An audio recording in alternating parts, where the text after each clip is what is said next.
काही राज्यात पुन्हा एकदा महिला अत्याचाराच्या घटना वाढतात. कोरेगावची घटना असेल, साताऱ्याची किंवा इतर घटना असतील. काय राज्य महिला आयोग म्हणून स्टँड असणार आहे? कारण विरोधकांकडूनही भरपूर टीका या सगळ्या प्रकरणावर होते. राज्य महिला आयोग बरखास्त करा अशी मागणी देखील केली जाते.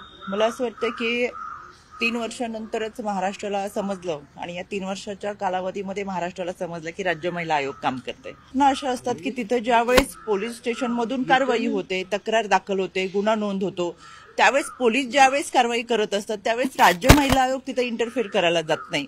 पण ज्या काही घटना असतात की ज्याच्यामध्ये दिरंगाई होतोय किंवा त्या घटनेमध्ये संबंधित पीडिता ही न्याय मागायला पोहोचू शकत नाही किंवा या अशा घटना असतात, त्याच्यामध्ये राज्य महिला आयोग सुमोटो करत असतं. याच्यामध्ये विरोधक काय बोलतात किंवा काय बोलत नाही यापेक्षा मला असं वाटतं की आम्ही काय काम करतो हे महाराष्ट्राला माहिती आहे. आणि महाराष्ट्राच्या जनतेने विरोधकांना आता घरीच बसवलेलं आहे. त्याच्यामुळे घरात बसा असा संदेश हा महाराष्ट्राच्या जनतेने विधानसभेच्या निवडणुकीमध्ये विरोधकांना दिल्यामुळे टीका करणं हा आता एक कलमी कार्यक्रम त्यांच्याकडे उरलेला आहे. विरोधकांमध्ये मला आश्चर्य वाटतं की विद्या चव्हाण ज्यावेळेस महिला अत्याचारावर बोलतात त्यावेळेस सगळ्यात मोठं हास्यास्पद काय असेल तर हे असेल, कारण की कौटुंबिक हिंसाचाराच्या घटना या ज्यावेळेस महाराष्ट्रात घडतात तर विद्या चव्हाणांनी स्वतःच्या सुनाचा जो छळ केलाय तो महाराष्ट्राला माहिती आहे. आणि अशी महिला ही कौटुंबिक हिंसाचारावरती महिला अत्याचारावर जर बोलत असेल तर आदरणीय शरद पवार साहेबांच्या पक्षामध्ये एक महिला प्रदेशाध्यक्षाचं पद भूषवलेली महिला सुनाचा छळ करतीये, याच्यासारखं दुर्दैव कोणतं असू शकत नाही. त्याच्यामुळे विद्या चव्हाणांनी स्वतःचं आत्मपरीक्षण करावं. आम्ही आमचं काम करतोय, महायुती सरकार म्हणून गृहमंत्री त्यांचं काम करतात आणि महिला आयोग म्हणून आम्ही आमचं चांगल्या पद्धतीचं काम करतोय. त्याच्यामुळे यांना उठसूट महिला आयोगाची आठवण होती, हे आमचं यश आहे. दुसरीकडे आपण ज्या गोरेगावच्या घटनेबाबत बोललात त्याचा मला खुलासा करायचा आहे. गोरेगावमध्ये घडलेल्या घटनेच्या बाबत संबंधित पीडिता ही वसई इथे राहणारी आहे आणि ती गोरेगावला पोहोचल्यानंतर तिच्यावरती अत्याचाराची घटना घडली. तिच्यावर अत्याचार करणाऱ्या व्यक्तीला तातडीने अटक करण्यात आली. पण याच्या पाठीमागची पार्श्वभूमी अशी आहे की संबंधित पीडिता ही घरातनं आतापर्यंत 20 वेळा निघून गेलेली आहे. ही माहिती तिच्या वडिलांनी स्वतः दिली. घरातनं 20 वेळा निघून गेल्यानंतर तिच्यावरती यापूर्वीही 2दा अत्याचार झाले, त्यांच्यावरती कारवाई केलेली आहे. संबंधित पीडितेवरती मानसोपचार तज्ञाचे उपचार सुद्धा चालू आहेत.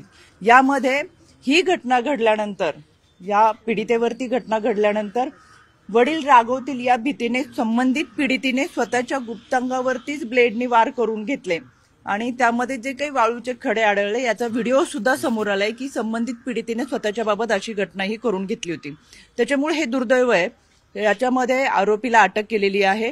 गोरेगाव पोलीस स्टेशन म्हणजे वनराई परिसरातल्या राम मंदिरामध्ये घडलेली ही घटना आहे. वनराई पोलीस स्टेशनचे पोलीस अधिकारी यांनी आरोपीला अटक केलेली आहे. गुन्हा नोंद झालेला आहे, पुढची कारवाई होतीये. दुसरी घटना आहे कुरारमधली. तर जे विरोधक याच्यामध्ये टीका करतात त्यांच्यासाठी मला विचारायचं, आपल्या माध्यमातून जसं आपण मला विचारलं की विरोधक बोलतात ते, तसंच हा प्रश्न त्यांच्यापर्यंत पोहोचवा. कुरारमध्ये घडलेल्या घटनेमध्ये संबंधित पीडिता आणि तिच्या दोन्ही मुलीचा विनयभंग करणारा वॉर्ड अध्यक्ष हा तुतारीचा आहे.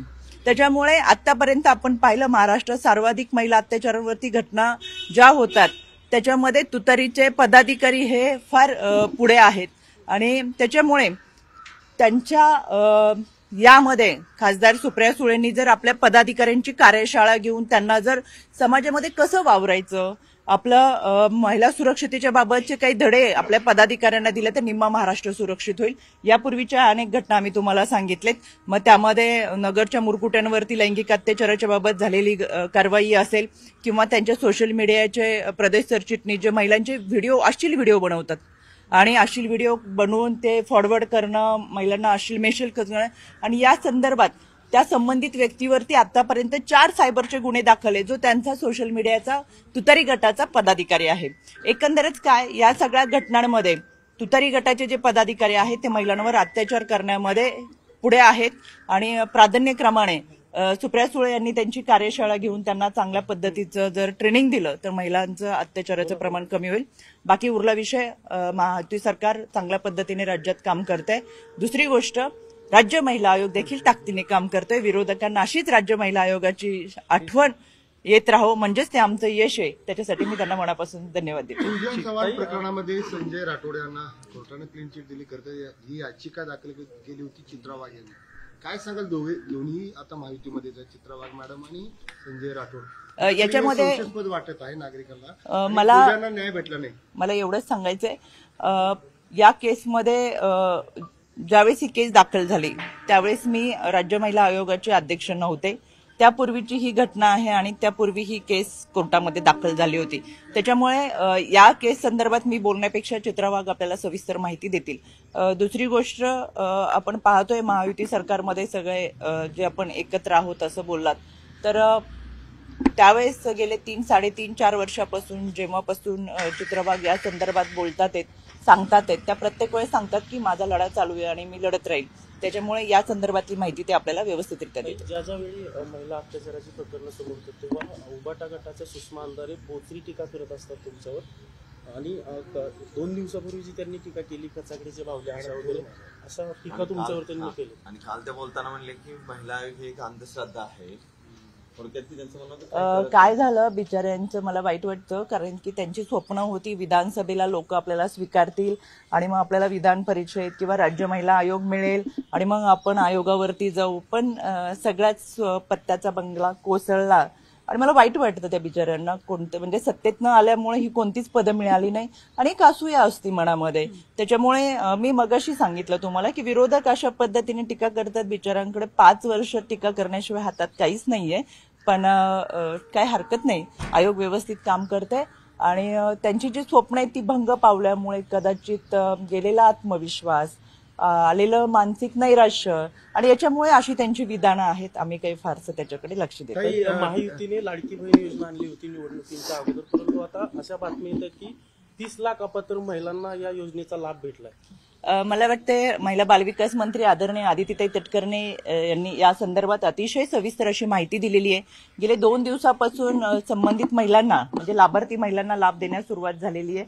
कालच 1,14,00,000 महिलांपर्यंत लाभ पोहोचलेला आहे आणि 26 जानेवारीपर्यंत म्हणजे उद्यापर्यंत सगळ्या महिलांच्या खात्यामध्ये पैसे जमा होणार आहेत. मी वारंवार आपल्याला सांगते की विरोधकांचं जे मानसिक नैराश्य आणि ज्या पद्धतीने ते अजूनही त्या पराजयाच्या छायेत आहेत, त्यांना अजूनही सुचत नाही आपण काय बोलावं. त्याच्यामुळे अशा पद्धतीने ते काहीतरी वल्लग्न करत असतात आणि कपिलोकल्पित बातम्या करून त्या बाहेर माध्यमांमध्ये पसरवण्याचा प्रयत्न त्यांच्या माध्यमातून चालू असतो. त्याच्यामुळे ज्या महिलांपर्यंत लाभ पोहोचलेला आहे व्यवस्थितरित्या योजना चालू आहे आणि 26 जानेवारी म्हणजे उद्यापर्यंत या लाभार्थी महिलांपर्यंत ही योजना व्यवस्थितरित्या पोहोचली आहे. मुद्दा असा आहे की 30 लाख महिला ज्या आहेत त्या अपात्र होत्या पण त्यांना देखील लाभ भेटला या योजनेचा. आपण पाहिलं काही ठिकाणी डॉक्युमेंट सबमिशन करत असताना काहींनी चुकीचे डॉक्युमेंट देऊन सुद्धा लाभ जर घेतला असेल तर त्याची चाचपणी या माध्यमातून होईल. आपण पाहतो सरकारी योजना देत असताना बऱ्याच वेळा या योजनेचा लाभ आपण संबंधित व्यक्तींना देत असताना काही ठिकाणी तांत्रिक अडचणी निर्माण करून असे लाभ घेतलेले काही लोक असतात. खरं तर आता त्यांनीच विचार केला पाहिजे की आपण एक उत्तम सुजाण नागरिक म्हणून समाजामध्ये आपली काही जबाबदारी आहे. त्याच्यामुळे अशा पद्धतीने लाभ घेण्यापेक्षा ज्यांना खरीच या लाभाची गरज आहे अशा महिलांपर्यंत ही योजना पोहोचली पाहिजे. बांगलादेशी महिलेला सुद्धा याचा लाभ भेटला. मी तेच सांगितलं आता की काही ठिकाणी अशा पद्धतीचे चुकीचे डॉक्युमेंट सबमिट करून लोक जर लाभ घेत असतील तर त्यांनी स्वतःचं आत्मपरीक्षण करावं. आर्थिक उत्पन्न अल्प असलेल्या घटकांना हा लाभ देणं अपेक्षित आहे. त्याच्यामुळे तो लाभ त्या महिलांपर्यंत पोहोचला पाहिजे याची जाणीव ही संबंधित महिलांनी ठेवली पाहिजे. निवडणुकीच्या पार्श्वभूमीवर सरसकट पैसे वाटले गेले असं असू शकतं असे आरोप आता कोणाचे येथे अनेक विरोधकांनी असं आरोप केले. मी तेच सांगितलं विरोधक अशा पद्धतीचे आरोप करत राहतील. पण खऱ्या अर्थाने ज्या लाभार्थी महिलांपर्यंत योजना पोहोचलेल्या आहेत ज्यांना लाभ मिळालाय त्या महिला भगिनी आनंदाने सांगतात ही योजना शहरी ग्रामीण वाड्या वस्ती आणि पाड्यांपर्यंत पोहोचलेली आहे आणि देशातली महाराष्ट्रातली पहिलीच योजना अशी आहे जी सरकारच्या खात्यामधून थेट महिलांच्या खात्यामध्ये पोहोचली. ही यशस्वी झालेली योजना आहे. आदरणीय अजितदादांनी अर्थसंकल्प मांडत असताना जेव्हा सभागृहात ही योजना मांडली त्यावेळेसच विरोधकांचे चेहरे हे पाहण्यासारखे झाले होते आणि तेव्हापासून त्यांची जी पोटदुखी सुरू झाली आहे. लोकांनी त्यांना नाकारलं तरी अजून त्यांची ती पोटदुखीचे त्यांना लक्षातच येत नाही की आपण आपलं आत्मचिंतन करावं. आणि या लाडक्या बहिणींना विरोध करून करून अगदी हायकोर्टात गेले होते विरोध करायला. तेच लोक अजूनही टीका करतात आणि त्याच्यामुळे लाडक्या बहिणींनी घरी बसवले. आता तरी त्यांनी आत्मचिंतन करावं. पुण्यातील विमाननगरमध्ये महिला अत्याचाराची घटना घडली. डांबून ठेवून महिलेवर अत्याचार केला झालाय. आणि त्यात महिला पण दोषी विमानतळ आहेत. पोलीस स्टेशनची बातमी आहे ते विमानतळ पोलीस स्टेशनच्या हद्दीत जाऊन याच्यामध्ये तांबूर यापूर्वीची जी खराडीची बातमी होती ती माझ्याकडे पोहोचली होती. त्याच्यामध्ये आम्ही तातडीने कारवाई करण्याच्या सूचना दिल्या. आरोपीला अटकही केलेलं होतं.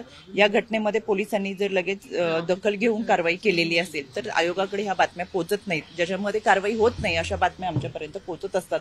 पण याच्यामध्ये पोलीस लक्ष घालून कारवाई करते. तरी अजितदादांनी विरोध केलाय शेतकऱ्यांच्या कर्जमाफीला. त्यांना कर्जमाफी मला असं वाटतं आदरणीय दादाच सविस्तर माहिती देतील, कारण की बऱ्याच चुकीच्या बातम्या आपल्या माध्यमातून पसरत असतात. तर अशा कोणत्याही चुकीच्या बातम्या बाहेर जाऊ नयेत. त्याच्यामुळे संबंधित व्यक्ती आपल्याला सविस्तर माहिती देतील. धन्यवाद. व्हिडिओ व्हायरल झाला त्या महिलेला मारताना ते दिलं तोच खराडीचा. या सांगू का सांगा सर. खराडी भागामध्ये स्वतः तपास अधिकारी यांच्याशी मी चर्चा केली. गेल्या 2 दिवसापूर्वी ही घटना घडली. या घटनेमध्ये पती पत्नीचा अनेक दिवसापासून जमिनीच्या विषयावरून वाद होता आणि हा वाद विकोपाला जाऊन याच्यामध्ये पतीने कात्रीने महिलेच्या अंगावरती वार केले आणि नंतरचा वार हा गळ्यावर केला. याच्यामध्ये पत्नीचा मृत्यू झाला आणि वार केल्यानंतर पत्नीचा मृत्यू झाल्यानंतर या आरोपी पतीने त्याचा व्हिडिओ करून ग्रुपमध्ये व्हायरल केला. पण तो स्वतःहून पोलीस स्टेशनला हजर झाला. याच्यामध्ये खराडी पोलीस स्टेशन गुन्हा नोंद केलेला आहे, कारवाई केली. आरोपी अटकेत आहे आणि जो व्हिडिओ सोशल मीडियाच्या माध्यमातून व्हायरल केला होता तो काढून टाकण्यात आलेला आहे. यामध्ये 6 वर्षाचा मुलगा देखील त्या घटनेचा समक्ष साक्षीदार आहे. तो तिथं असताना ही घटना घडली. खरं तर कुठेतरी पती पत्नींचा वाद विकोपाला न जाता त्यांच्यामध्ये संवाद हवा होता, एक सामंजस्य हवं होतं. पण अशा पद्धतीने संवादच न घडल्यामुळे किंवा वाद विकोपाला गेल्यामुळे ही घटना घडली. पण आरोपी अटकेत आहे आणि त्यांच्यावर नक्कीच कारवाई होईल.